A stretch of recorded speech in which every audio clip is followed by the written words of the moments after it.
Do you currently live in Seattle, Washington, and are looking for maybe a second home or possibly relocating to the Phoenix, Arizona area? Well, if so, this video is for you, as we're going to compare both cities, the pros and cons, compare them, contrast, and see which one wins. Stay tuned.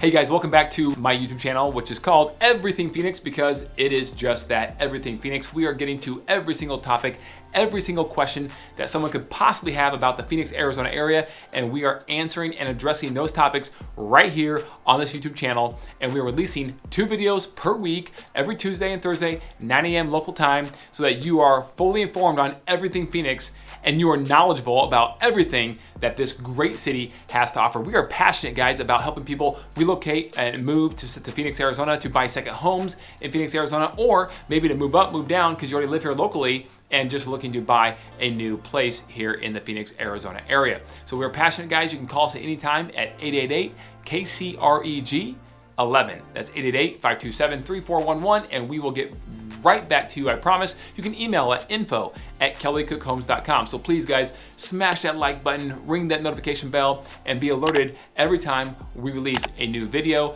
Comment down below, and we will get right back to you on those comments as well. All right, guys, if you are in Seattle or live in the Seattle, Washington area and are looking about possibly changing climates, one thing we're going to compare here in a second, or just looking to buy a second home, relocate to the Phoenix, Arizona area, the Sonoran Natural Desert, which is amazing. This is the video for you, okay? We're gonna compare and contrast the differences of why you may wanna consider moving to Phoenix, Arizona if you live in Seattle, or at least having that lifestyle change temporarily, seasonally, by having a second home. Okay, guys, so we're gonna compare a few things between Seattle and Phoenix and give you the United States of America average as well, which is going to be 100 on the scale all the way down, and Phoenix is going to be higher or lower, and Seattle will be higher or lower against that 100 average scale for the average US city. Okay, so here we go. We're going to compare a few things here. Number one, we're going to compare population. Right now, Phoenix is 1.6 million people. Seattle is about 690,000 people. Now, the metropolitan area of Seattle is much bigger. It's about the 15th or 14th largest in the country, and Phoenix is the 5th largest metropolitan area in the entire country. So they're both very big metroplexes, but the actual city of Phoenix is much bigger than the actual city of Seattle when it comes to population. A lot more square miles as well, because in Seattle, they're more packed in, as you all know, based upon more condo living and vertical living, things of that nature. All right, that's population. Now let's go right to weather, because that's the big one, all right? Weather is interesting here, and the weather in Phoenix is a lot different than it is Seattle. In fact, it couldn't be probably more polar opposite. All right, so let's compare a few things. Sunny days in Phoenix, we average 300 sunny days a year in Phoenix, Arizona, as compared to the United States of America is 205 days, and Seattle only 152 days of sun a year. Vitamin D, that's not good for this skin right here, so I need to be in Phoenix or someplace where there's more sun. Again, the national average in America is 205 days. Seattle's only 152 days, guys, a year for sun. No secret there, there's a lot of rain in Seattle. Speaking of rain, Seattle actually averages 39 inches a year of rain. By comparison, Phoenix only averages 9.2 inches of rain per year. Now, what's interesting is it's not much more than the national average for a US city, because according to bestplaces.net, the average city in America actually averages about 38 inches a year as well. Interesting. I think the big difference is that is for most Midwestern East Coast cities, that's average throughout the year, whereas Seattle, in the summertime, not as much rain, but you get a ton all kind of compressed more into, 7-8 months as opposed to spread out over 12 months like in most cities throughout the year. That's rain. Snow. Now, we all know Seattle, because it's on the west side of the mountains there, on a coastal environment, on the Puget Sound there, you don't have very much snow. In fact, the entire area surrounding Seattle averages just 4.6 inches of snow per year. Phoenix averages, goose egg, 0 inches of snow each year, and the national average for a US city, actually, for those of you who don't know, is actually 27.8 inches of snow for the average US city across the country. pretty interesting. So on the snow front, both are very, very low. Commute time. This is interesting. Now Seattle, man, guys, Seattle has some of the worst traffic that I've been in. Now I've been in LA, New York City, been in pretty much all of the bad spots. Seattle's up there. There's not a ranking for that I could find. However, it is a longer commute time. Now the distance you're driving to work is usually not as much compared to Phoenix. However, because of traffic time and congestion on interstates, the average commute time in Seattle is actually 27.5 minutes one way. Now in Phoenix, it's a little bit lower at about 25 minutes one way.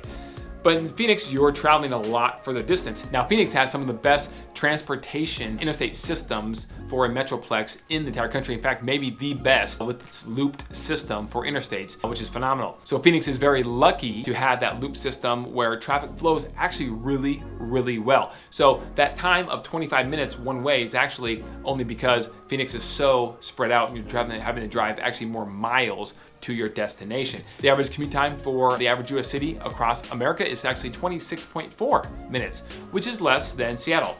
Not shocking there, okay? Now, speaking of transportation on that rating system where the average US city is at 100, on transportation, Seattle is ranked 138, whereas Phoenix is ranked 118. So again, Phoenix is actually above the transportation, which has a couple different factors. So it's actually above the average US city, but so is Seattle at 138. Not sure if I agree with that 118 ranking that Phoenix is given, because guys, when you spend some time down here, it flows really, really well. Obviously you have increased traffic when the snowbirds come into town, but it still flows really well. Okay, now let's cut over to age. Now, Phoenix and Seattle both are relatively younger cities. Now, the average age for the average US city is actually 37 years old. Phoenix comes in at 32, Seattle at 36. So they're both under that average, younger cities altogether, okay? But Phoenix is actually a very young city. A lot of people come here after graduating college to kind of experience the desert and work in the service industries, or maybe some of the good jobs that are coming into the Phoenix area and have been over the last 5 to 10 years, okay? Now, let's move over to some of the other rankings for some factors when it comes to cost of living in Phoenix as compared to Seattle. Let's go to food and groceries. The average, again, for all these things now are 100 for the average US city, okay? Seattle comes in at 109, so a little more expensive on the food and groceries. Phoenix comes in at 98, below that average, which is amazing for the 5th largest metroplex in the country. Can't beat that, guys. That's awesome, especially for those of you who love to eat like me. Food being below that number, that's a good thing. All right, let's move to housing. Housing right now, Phoenix is at 104. Not too bad, a little above the average for the US city. Seattle, get ready. Are you sitting down? 309. Yeah, the average is 100, 309. It is expensive when it comes to housing in Seattle. We're gonna get back to that in a second. Let's move over to healthcare. Healthcare, Seattle comes in only at 85, which is below the 100 average. Phoenix comes in at 92. Not bad, both are cheaper when it comes to the healthcare aspect. Miscellaneous, which includes things like repairs, clothing, restaurants, things of that nature, entertainment. Phoenix comes in at 100, right at the median, and Seattle comes in at 120. Again, a little more expensive to live in Seattle when it comes to the miscellaneous aspects. And then if you go to the median home cost, let's jump back over to housing. Guys, housing and salary, okay? We're gonna talk about that here for just a second and compare those two. Housing, the median home cost right now as of 2021 in Phoenix is $380,000 for that median home cost, okay? Again, are you ready for this? In Seattle, the median home cost as of 2021 is currently $856,000. That is a swing of almost $500,000, $500,000 for housing cost difference in Seattle compared to Phoenix.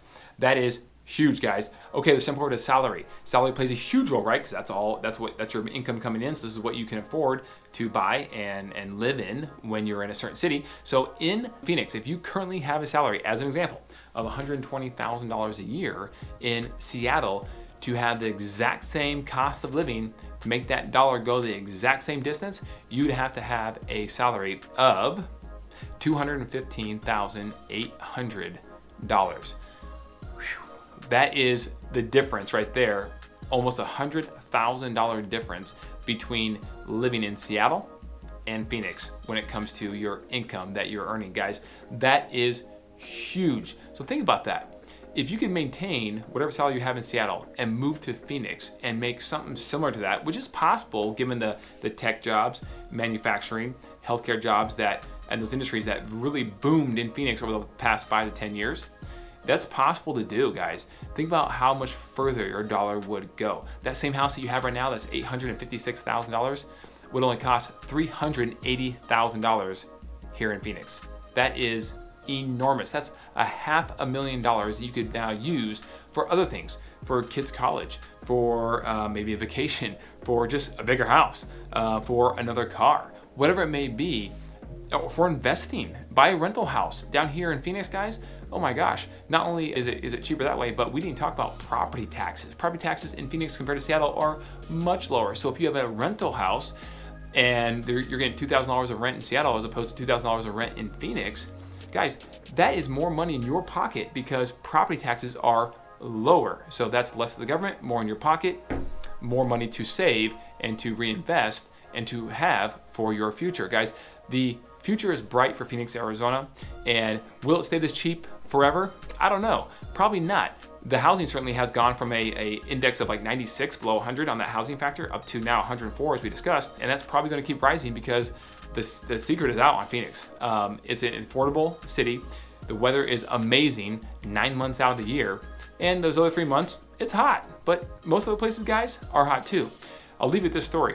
One of my best friends used to play for the Seattle Seahawks. He was there for about 6 years, and I would go every single fall in September, and it was beautiful in Seattle, Washington. I'd go for 2 or 3 games every single year, and I used to go in September and October, and then of course they made the playoffs. They were good, obviously, when they had Matt Hasselbeck and those guys at quarterback, and they had the Super Bowl run. And man, I would go there, and it would be just gorgeous. Now I'd go back for a playoff game in like January, and it'd be rainy, cold, I mean literally raining the whole time. So not as fun. But I tell you what, it's hard to beat Seattle. I get that in July, August, September, totally understand.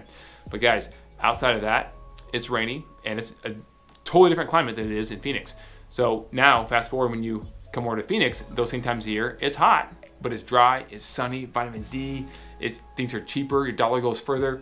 It's a great place to be, guys. So give me a call if you have any questions about Phoenix real estate, Phoenix, the city in general, and I'd be happy to just answer those questions, guys. Comment below if you have any thoughts or questions about anything we discussed here today when comparing Seattle to Phoenix. Thank you guys very much. Again, 888-KCREG-11. That's 888-527-3411. Call us anytime, day or night. We'll answer the phone. If we don't, we'll get back to you right away. You can email us at info@kellycookhomes.com or just simply comment below and we will definitely respond and make sure we get any questions you have answer right away. We're passionate about helping people know more about Phoenix, Arizona, and thank you guys so much for watching our video, and have a wonderful day. Talk to you soon, guys. Oh, and don't forget, call me